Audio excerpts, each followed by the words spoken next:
ស្ត្រីម្នាក់បានប្រទះឃើញដុំរ៉ែធម្មតាមួយនៅលើភ្នំប៉ុន្តែមួយសន្ទុះក្រោយមកមានរឿងចម្លែកបានកើតឡើងដរាបណានាងដាក់រ៉ែនៅក្នុងដៃរបស់នាងវាហាក់បីដូចជាមានជីវិតផ្លាស់ប្ដូរតាមចន្ទៈកាន់តែចម្លែកទៅទៀតនោះសីតុណ្ហភាពរបស់រ៉ែនៅតែថេរ35 អង្សាសេដែលដូចគ្នាទៅនឹងរាងកាយមនុស្សដែរនេះបានធ្វើឲ្យនាងដឹងភ្លាមថានាងស្ថិតនៅជិតទ្រព្យសម្បត្តិដើម្បីបញ្ជាក់ពីការសង្ស័យស្ត្រីរូបនេះបានថតរូបរ៉ែមួយចំនួនយ៉ាងរហ័សហើយត្រៀមបញ្ជូនពួកគេទៅឲ្យអ្នកជំនាញដើម្បីធ្វើការប៉ាន់ស្មានដោយមិននឹកស្មានដល់ស្រាប់តែឪពុកនាងបានទូរស័ព្ទមកជាមួយដំណឹងដ៏គួរឲ្យរន្ធត់បងស្រីរបស់ស្ត្រីនោះមានជំងឺធ្ងន់ធ្ងរហើយឪពុករបស់នាងបានសម្រេចចិត្តបោះបង់ការព្យាបាលពេលឬដូច្នេះស្ត្រីរូបនេះក៏ប្រញាប់សុំឪពុកនាងឲ្យរងចាំរហូតដល់នាងមកដល់មុននឹងសម្រេចចិត្តព្រោះការលក់រ៉ែនាំឲ្យពួកគេមានទ្រព្យសម្បត្តិបន្ទាប់មកនាងបានបើកឡានទៅអាកាសយានដ្ឋានភ្លាមទីបំផុតចាប់បានឧទ្ធម្ភាគចក្រនៅនីតិចុងក្រោយមុនពេលគាត់អាចដកដង្ហើមបានធូរស្បើយស្រាប់តែហ្វូងសត្វស្លាប់មួយបើបានលេចចេញមកខាងមុខរារាំងផ្លូវរបស់គាត់អ្នកបើកយន្តហោះអាចពឹងផ្អែកតែលើបទពិសោធន៍របស់គាត់ដើម្បីគេចពីហ្វូងប៉ុន្តែមួយវិនាទីបន្ទាប់ហ្វូងនោះបានបើកការវាយប្រហារយ៉ាងខ្លាំងក្លាទៅលើឧទ្ធម្ភាគចក្រធ្វើឲ្យខូចម៉ាស៊ីននិងបណ្ដាលឲ្យយន្តហោះឈប់អ្នកបើកយន្តហោះអាចគ្រប់គ្រងបានត្រឹមតែកាត់ចង្កូតនិងរងចាំផលប៉ះពាល់ប៉ុណ្ណោះស្ត្រីនោះបានដាក់ខ្សែក្រវ៉ាត់សុវត្ថិភាពយ៉ាងលឿនពេលដែលគាត់បិទភ្នែកយន្តហោះបានធ្លាក់យ៉ាងខ្លាំងទៅលើភ្នំព្រើនៅពីមុខពួកគេនៅពេលដែល Abby ភ្ញាក់ឡើងនាងបានរកឃើញតែរបួសតិចតួចប៉ុណ្ណោះទោះជាយ៉ាងណាអ្នកបើកយន្តហោះមិនមានសំណាងប៉ុន្មានទេខ្ទុះធំមួយត្រូវបានបើកនៅក្នុងពោះរបស់គាត់ Abby បានប្រញាប់ប្រញាល់ចេញពីកាប៊ីនដោយស្រែកឲ្យគេជួយប៉ុន្តែនៅកន្លែងដ៏ស្ងាត់ជ្រុងនេះគ្មានអ្នកណាម្នាក់ឆ្លើយតបឡើយទោះបីជាគាត់ស្រែកខ្លាំងប៉ុណ្ណាក៏ដោយនៅថ្ងៃបន្ទាប់ Abby បានភ្ញាក់ឡើងដើម្បីដឹងថាអ្នកបើកយន្តហោះបានស្លាប់ដោយសារការឈឺចាប់និងត្រជាក់ដង្ហើមរបស់ Abby ត្រូវបានតានតឹងដោយទម្ងន់នៃការស្លាប់និងការភ័យខ្លាចពេលនោះទើបគាត់ដឹងថានេះមិនមែនជាទីក្រុងដែលគាត់ធ្លាប់ស្គាល់ទៀតទេប៉ុន្តែជាដីដាច់ស្រយាលដែលគាត់អាចត្រូវបានគេកប់នៅពេលណាក៏បានគាត់ចាប់ផ្ដើមប្រមូលសម្ភារៈយ៉ាងប្រញាប់ប្រញាល់ទីបំផុតរកឃើញកាំភ្លើងខ្លីពីខាងអ្នកបើកយន្តហោះដែលល្អឥតខ្ចោះសម្រាប់ការពារខ្លួន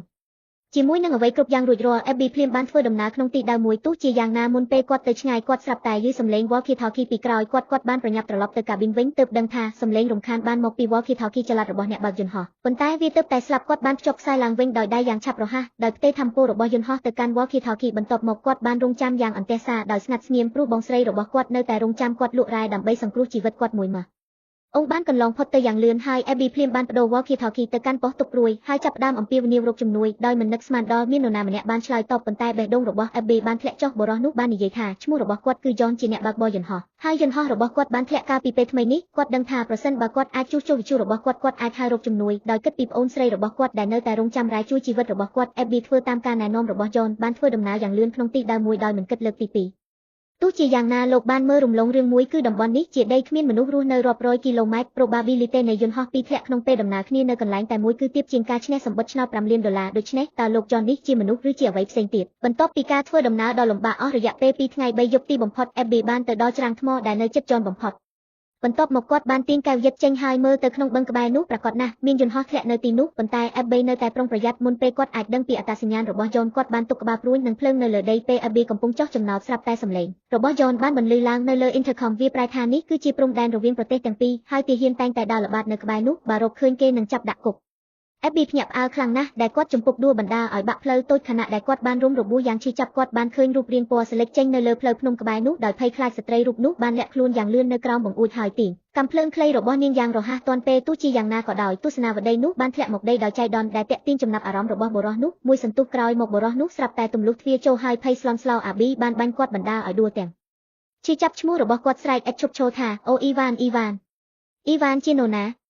ាដោយមិនឃើញមានការឆ្លើយតបនោះ Abby បានបាញ់លើកាបូបស្ពាយរបស់បុរសនោះហើយបានរកឃើញថាគាត់ក៏មានដុំរ៉ែដូចគ្នាដែរមុនពេល Abby អាចមានប្រតិកម្មសម្លេងដែលធ្លាប់ស្គាល់បានបន្លឺឡើងនៅលើ intercom វាមិនមែនជានរណាក្រៅពី John ដែលជាបុរសដែលគាត់កំពុងស្វែងរកនោះទេពេលនោះទើបគាត់ដឹងថា John និង Evan គឺជាមនុស្សតែមួយដែលមានចេតនាលួចរ៉ែរបស់ពួកគេប៉ុន្តែតើគាត់ដឹងថាមានវាដោយរបៀបណាដល់ពេលនោះ Abby រវល់ពេកក្នុងការគិតពេលដឹងពីទាហានថាមានមូលដ្ឋានហ្វឹកហ្វឺនឆ្លងបឹងគាត់ក៏ប្រញាប់ជួយបុរសនោះដោយបោះចោលរ៉ែនៅចម្ងាយប៉ុន្មានរយម៉ែត្រប៉ុន្តែមុនពេលពួកគេទៅដល់ឆ្ងាយសំឡេងស្រែកយំបានបន្លឺឡើងហើយ Abby បានដឹងថាបុរសនោះបានធ្លាក់ចូលទៅក្នុងបឹងគាត់បានព្យាយាមទៅសង្គ្រោះគាត់វិញដោយចេតនាប៉ុន្តែបន្ទាប់មកគាត់បានដួលក្នុងខ្លួនគាត់នៅពេលដែលគាត់ទៅដល់ជើងរបស់គាត់ខ្យល់បក់បោកនិងព្រើទឹកក៏បានបក់ជុំវិញគាត់ឥឡូវនេះទុកឲ្យតែការសង្គ្រោះអ្នកដទៃសូម្បីតែការសង្គ្រោះខ្លួនឯងក៏ជាការតស៊ូដែរគាត់បានរកឃើញកន្លែងសុវត្ថិភាពភ្លាមហើយរុំខ្លួនគាត់ក្នុងភួយកម្ដៅដើម្បីការពារការថយចុះកម្ដៅនិងការត្រជាក់ជាបន្តបន្ទាប់រហូតដល់ស្លាប់ Abby ភ្ញាក់ឡើងពេលរីសូក្រហមនៃឧទ្ធម្ភាគចក្រនៅខាងលើប៉ុន្តែគេមិនបានកត់សម្គាល់គាត់ទេគាត់បានព្យាយាមតាមទាន់ប៉ុន្តែការហត់នឿយបានគ្រប់សង្កត់គាត់ហើយគាត់បានធ្លាក់ចូលទៅក្នុងរូងភ្នំក្បែរនោះនៅក្នុងអាងរបស់រូងភ្នំសាកសពដែលគ្រប់ដណ្ដប់ដោយសារធាតុរ៉ែដាក់ស្លាកឈ្មោះរបស់វាដែលមានឈ្មោះរបស់គាត់ នៅពេលដែលសារធាតុរ៉ែនៅក្រោមផ្ទៃចាប់ផ្ដើមគោស្រាប់តែ FB បានរកឃើញខ្លួនឯងនៅក្នុងលំហដ៏ចម្លែកមួយពេលមើលដុំថ្មហែលលើអាកាសដូចហ្វូងសត្វស្លាបគាត់បានដឹងភ្លាមថាការធ្លាក់របស់គាត់មិនមែនជាគ្រោះថ្នាក់នោះទេសំឡេងរបស់លោកចននៅក្នុងភាពងឹតបានទទួលស្គាល់យ៉ាងងាយស្រួលថាប្រសិនបើគាត់ជ្រើសរើសបញ្ចូលគ្នាជាមួយសារធាតុរ៉ែគាត់អាចសម្រេចបាននូវភាពអមតៈដូចគាត់ប៉ុន្តែ FB គ្រាន់តែចង់ត្រឡប់ទៅផ្ទះដើម្បីមើលគ្រួសាររបស់គាត់ប៉ុណ្ណោះដោយមិននឹកស្មានដល់ចនបានសង់ផ្ទះមួយសម្រាប់គាត់ដោយខ្យល់អាកាសស្ដើងដោយដឹងថាវាជាការបំភាន់ដ៏ស្រស់ស្អាត FB បានបើកទ្វារដោយមិនស្ទាក់ស្ទើរហើយដើរចេញទៅអំដោយព្យុះព្រើមិនចេះចប់នៅពេលដែល FB ភ្ញាក់ឡើងម្ដងទៀតគាត់បានរកឃើញខ្លួនឯងនៅផ្ទះមិត្តរបស់គាត់មិត្តភ័ក្តិរបស់គាត់បាននិយាយថាគាត់បានសន្លប់នៅមន្ទីរពេទ្យរយៈពេល2ថ្ងៃហើយត្រូវបានគេយកទៅផ្ទះវិញបន្ទាប់ពីស្ថានភាពគាត់បានប្រសើរឡើងបន្ទាប់ពីដឹងរឿងទាំងមូល FB ប្រញាប់សុំមិត្តរបស់គាត់ជួយកក់ជើងហោះហើរលឿនបំផុតហើយចុងក្រោយបានឃើញប្អូនស្រីរបស់គាត់ជាលើកចុងក្រោយ